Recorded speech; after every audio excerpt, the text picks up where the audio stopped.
Hey guys, how's it going? It's Al. Week 9 on Draftkings kicks off tomorrow. And we're going to talk about 5 players that are projecting at under 5% in tournaments that I think might be able to be there and give you a leg up. It's been really tough at running back. I was just having this discussion on Twitch that in NFL DFS this season, 2021 on Draftkings, it has been very tough to find sub 5% running backs, mostly because of the friendly pricing at running back. A lot of them in that band between like 5,000 and 7,000.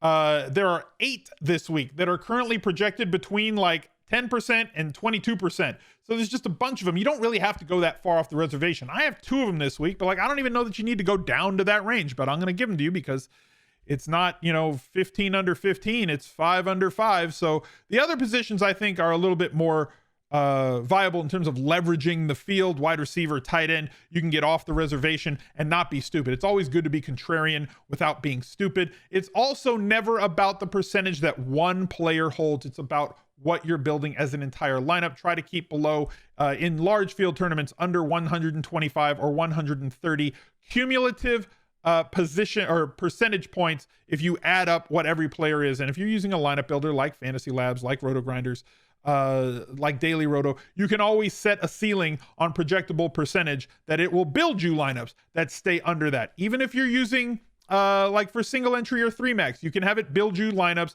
that stay under that so that you can then look at them and see what it's suggesting you do, what chalk it wants to force in, and what differentiation it's looking for at other positions. So thank you guys for being here. Make sure that you drop a like on the video. Let's see if we can get let's see if we can get 800 or more likes on this video before kickoff starts. Subscribe to the channel, ring the notifications bell, leave me a reply down below, and let's get to the video. Let's go. He's a legend.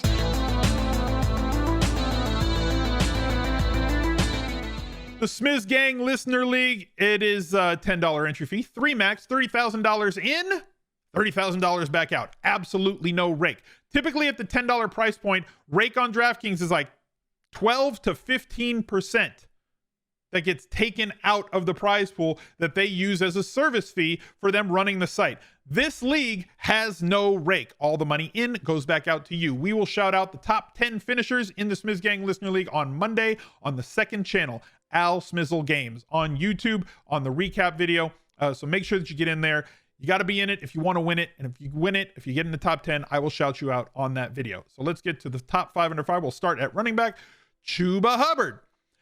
Now look, it's very possible that he is popping under 5% because there is a thought that maybe Christian McCaffrey is going to be back this week. That is undetermined. There are plenty of other players who project better right now than CHUBA, but CHUBA a 5-box running back this week, and only 6,100 in this spot is a great spot to get differentiation. Even if they announce CMC out, I don't project that his percentage is going to bounce all that high. Right now, I think his projection is like 3%.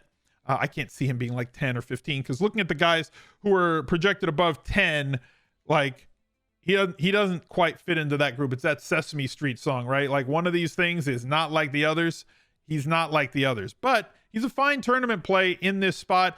Involved in the passing game, albeit it kind of yo-yos up and down. That Carolina offense has not been consistently great this year, and that's what's holding this percentage down. But if you want a differentiated play at running back, CHUBA could be your guy. And another differentiated play at running back, I know you just vomited a little bit in your mouth, but Mike Davis is 4,700. They're missing a very important piece to that offense, and Mike Davis played a whole lot of snaps last week. Now, is there a ceiling here is really the problem, right? So like Mike Davis gets between 10 and 15 points most of the weeks this season. He got there last week on way more volume in the passing game, which I think is sustainable moving forward. With Calvin Ridley vacating the most targets on this Falcons team and them having to throw the ball to beat New Orleans, who has been a very solid defense so far this year and has gotten increasingly healthy over the past couple of weeks, Mike Davis provides you with a chance, albeit not a sexy one in the least. I get that. To get different at running back. But as I said before, like he'll be leveraged off of like people that are going to play. Well, I'm going to play a running back from Arizona or from Atlanta, and it's going to be like CPAT. I don't think that you need to get under 5% at running back. There are plenty of plays top 10, top 12 plays that project at like 8 to 30%. And you can get different just by using like the 5th best running back who's still in a great spot and projects at maybe 15%. So you don't need to go all the way down to 5 at running back, but I have to name them because of the video.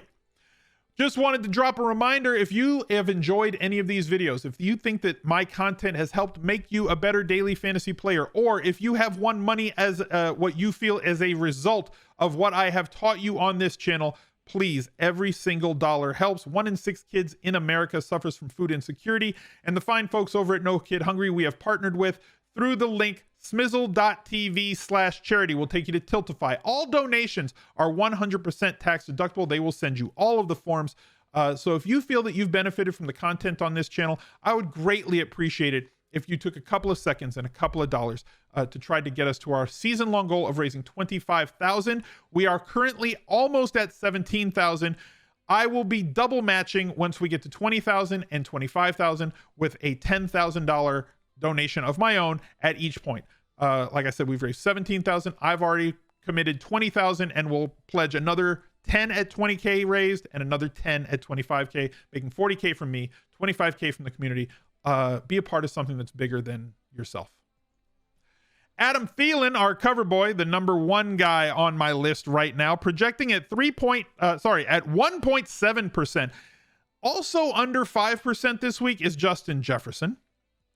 Baltimore has given up an awful lot of points to opposing wide receivers. That defense is kind of living on reputation. So I chose the cheaper and lesser played Adam Thielen. Now, considering that most people, if they're stacking or using a secondary stack from this game, are going to be using Tyler Conklin as kind of a glaring value. So like this gets you off of that and allows you to pay up to be contrarian in this spot. So like Adam Thielen, 9 targets. 13 targets. Yeah, 3 against Detroit. I get that. 8, 9, 7, 10. He has been consistently targeted early and often and getting an awful lot of usage around the red zone and end zone targets this season. For Thielen to be as cheap as he is, Sharon, thank you. See, look, YouTube. See, there it is. Sharon just donated $20 and it pops up on screen and it gets added to the kitty, and that's all that it takes. It's real simple to do. So Adam Thielen getting targeted as much as he has, really good floor, also has that touchdown ceiling, 32 points in week 6, can help you win a tournament as a part of a stack or a secondary stack. Emmanuel Sanders coming off of a bagel in week 8, leads the league, tied for the league lead with Terry McLaurin and Marquise Brown. When it comes to end zone targets, it's only 5,600.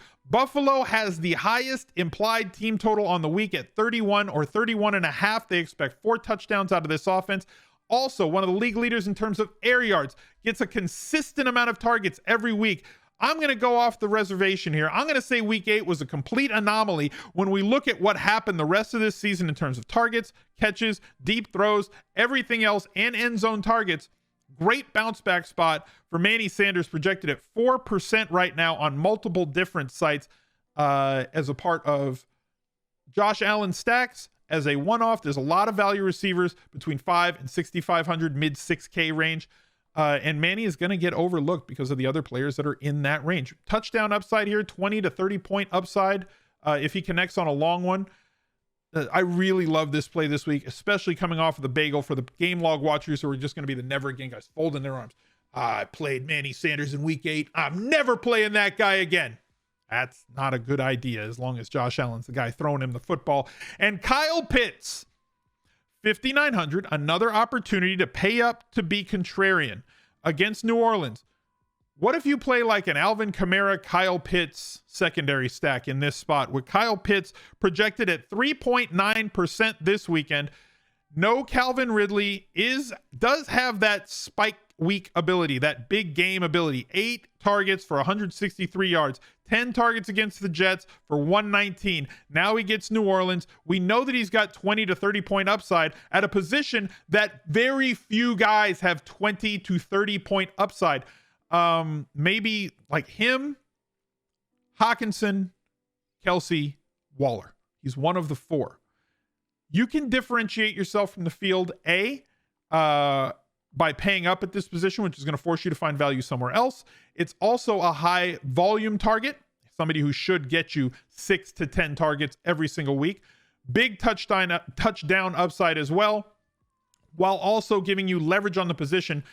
The best way to win tournaments has been to light it up at defense and light it up at tight end. So you're giving yourself an opportunity at a 20+ point tight end at lower than 5%. And there's some great plays on New Orleans as well if you wanted to use him as a part of a secondary stack, or if you're using him as a one-off. Justin Fisher, thank you very much for the other $20 donated to the kids. Appreciate that. We move on to week 9. Thank you guys for being here. Drop a like, subscribe to the channel.